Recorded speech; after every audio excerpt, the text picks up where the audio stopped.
Hello everyone. हाँ, this is सिमरन। हम लोग बीएड फर्स्ट ईयर की पैडागॉजी कर रहे थे फिज़िकल साइंस की, जिसमें हमने कुछ टॉपिक्स कर लिए हैं। आज हम टॉपिक लेंगे need and importance of the physical science in secondary school.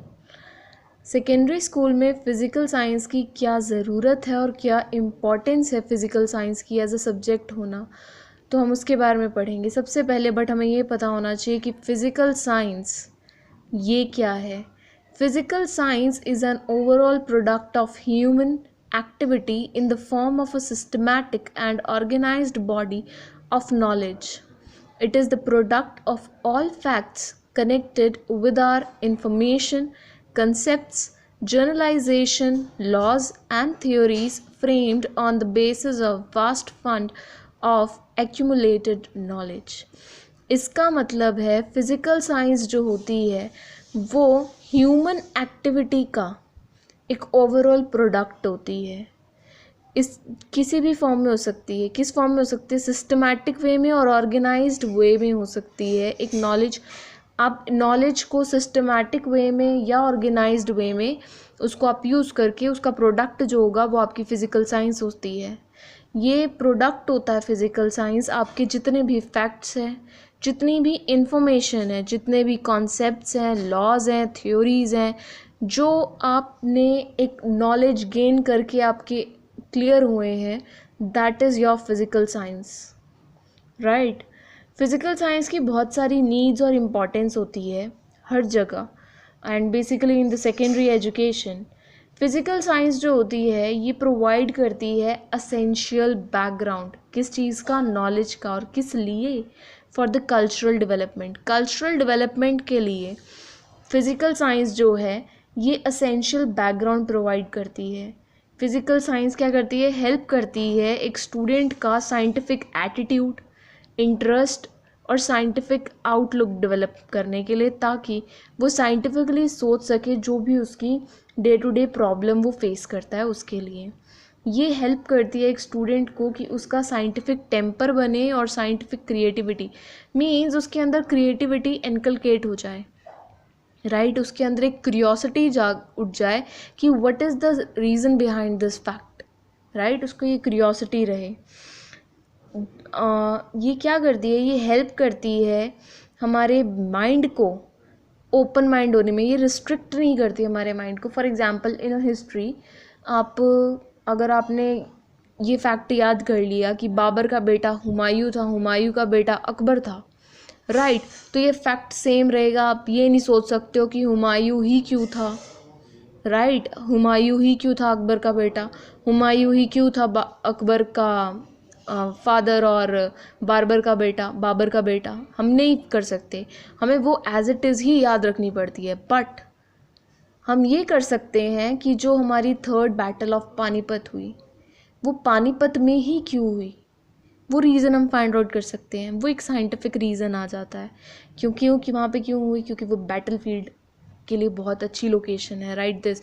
और वो उनका जो रियासत होती है उसे बाहर था, ताकि जो लोकल कम्युनिटी है, लोकल जो लोग हैं, उनको कोई इफ़ेक्ट ना हो, राइट। तो वो लोग अपनी पीसफुली लाइफ जी सकें and that battle keeps on going. तो कुछ इस तरह से होता है और कुछ उनके और भी रीज़न होते हैं। तो वो जो रीज़न जानने की क्यूरियोसिटी होती है, that comes from the scientific temper, कि what is the reason behind the glowing of a bulb, क्यों बल्ब ग्लो करता है, that all that facts, right.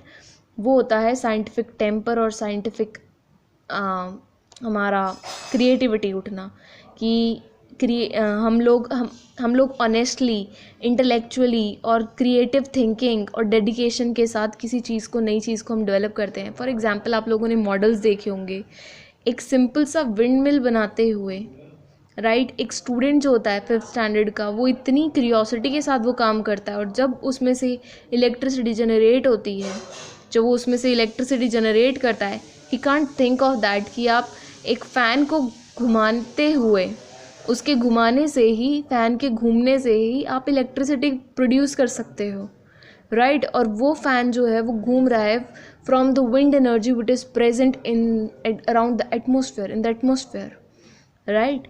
तो वो चीज़ होती है हमारी साइंटिफिक टेम्पर और क्रिएटिविटी। जो हेल्प करती है फिज़िकल साइंस क्रिएट करने में। ये एक बंदे के अंदर, एक स्टूडेंट के अंदर सेल्फ कॉन्फिडेंस क्रिएट करती है। If you are a science student, आपके अंदर ज़्यादा कॉन्फिडेंस होगा, क्योंकि आप लोगों को फैक्ट्स एंड फिगर्स पता है कि इस फैक्ट के पीछे ये लाइट क्यों ग्लो हो रही है, उसके पीछे का आपको फैक्ट पता है, ये इस वजह से होता है। हमेशा ऊपर से नीचे ही क्यों चीज़ें गिरती हैं, नीचे से ऊपर क्यों नहीं गिरती, right. Supposingly if this pen is here, क्यों ये पेन ऐसे ऊपर नहीं जाता अपने आप, ऊपर से नीचे ज़रूर आ जाएगा but it can't go upward. Why it is so? It is because of gravity, right. आप कॉन्फिडेंट हैं क्योंकि आपको फैक्ट्स पता है, उसके बीच का साइंटिफिक रीज़न पता है, आप प्रैक्टिकल होते हैं, राइट। ये एक साइंटिफिक मेथड में आपको ट्रेन करती है। ये नॉन लिविंग चीज़ की, मटेरियल्स की, सब्सटेंस की स्टडी करते हैं इसके अंदर। For example this is a pen, right. आप पेन के बारे में, आपके लिए किसी और स्ट्रीम का स्टूडेंट होगा, कोई और सब्जेक्ट होगा, वो उसके लिए पेन है, बट ये आपके लिए एक सब्जेक्ट है। As a science student this is your subject.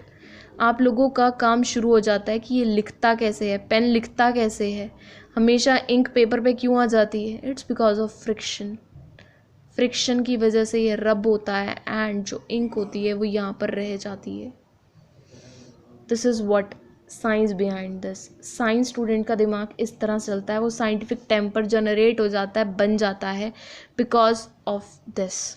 इसीलिए सेकेंडरी एज स्कूल में ही आप लोगों को फिज़िकल साइंस की ट्रेनिंग दी जाती है स्टार्टिंग से ही, राइट। ये बोथ प्रोसेस भी है और प्रोडक्ट भी है। जो प्रोसेस है, तो आप प्रोसेस के टाइम पर आप क्या करते हैं, आप ट्रुथ को एक्सप्लोर करते हैं, राइट। जबकि प्रोडक्ट क्या होगा, जब आप उस ट्रुथ को एक्सप्लोर करेंगे तो जो आपके पास साइंटिफिक और ऑर्गेनाइज्ड बॉडी, जो नॉलेज हमें मिलेगी उस रिसर्च के बाद, वो आपका प्रोडक्ट होगा and that is very fruitful, ठीक है। जो प्रोसेस होता है फिज़िकल साइंस का, वो ज़्यादा इम्पॉर्टेंट होता है एज अ प्रोडक्ट।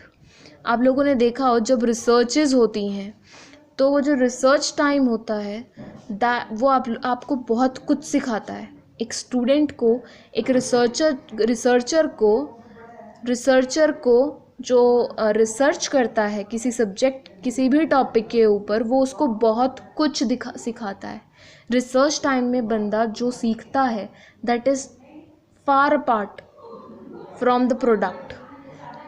अगर हम किसी चीज़ के बारे में रिसर्च कर रहे हैं but during the processing time हमें कुछ और भी मिलता है, that's a jackpot for the researcher, ठीक है। और फिज़िकल साइंस हमेशा सच ढूंढता है, साइंटिफिक मेथड्स अडेप्ट करता है जो रिलायबल होते हैं, वैलिड होते हैं, ऑब्जेक्टिव होते हैं, अनबाइज्ड होते हैं और वेरिफिकेबल होते हैं। आप उसके ऊपर ट्रस्ट करते ही करते हैं because you have the proof, ठीक है। तो ये होती है नीड और इम्पॉर्टेंस। इसीलिए इसी ज़रूरत की वजह से फिज़िकल साइंस इतनी इम्पॉर्टेंट होती है in the secondary education, just to promote the scientific temper, scientific attitude of the student, ठीक है, टू क्रिएट दैट थिंग। और ओपन माइंडेडनेस, क्रिएटिविटी क्रिएट करने के लिए होता है। इसीलिए वी.सी. डेम्पियर ने कहा है, कि फिज़िकल साइंस जो है ये एक ऑर्डर्ड नॉलेज है of natural phenomena and the natural study of the relation between the concepts in which those phenomena are expressed. ये क्या कहता है कि फ़िज़िकल साइंस जो है ये एक ऑर्डर्ड नॉलेज है नेचुरल फिनोमिना की और नेशनल स्टडी की, जो रिलेट करता है किसको, कॉन्सेप्ट्स को, जो हम फिनोमिना से एक्सप्रेस करते हैं, which are express to phenomena. तो हम इन सिंपल लैंग्वेज में ये कह सकते हैं फिज़िकल साइंस जो है ये एक डिसिप्लिन है, एक सब्जेक्ट है जिसका कंसर्न होता है किसी भी मैटर की प्रॉपर्टी को जानना, स्टडी करना, एनर्जी को स्टडी करना, उसकी कॉम्पोजिशन को स्टडी करना और उसके बाद जो इफ़ेक्ट उसके आते हैं उनको स्टडी करना। और किसी भी नेचुरल फिनोमिना के अंदर, राइट, क्या किसी भी लॉ का क्या नेचुरल फिनोमिना है, कौन से लॉज के ऊपर बेस्ड है, वो फाइंड आउट करना। Means in short it develop the scientific temperament and scientific attitude and scientific outlook and creativity of a child. right? So it's very much important for us in secondary schools to have physical science as a subject, right? I think आप लोगों को इसकी importance पता चली होगी। And अगर आप लोगों को ये बात समझ में आया है ये वीडियो, सो प्लीज़ इस वीडियो को लाइक कीजिए, मेरे चैनल को सब्सक्राइब कीजिए, इसको ज़्यादा से ज़्यादा लोगों को शेयर कीजिए, and please don't forget to press the bell icon. Thank you.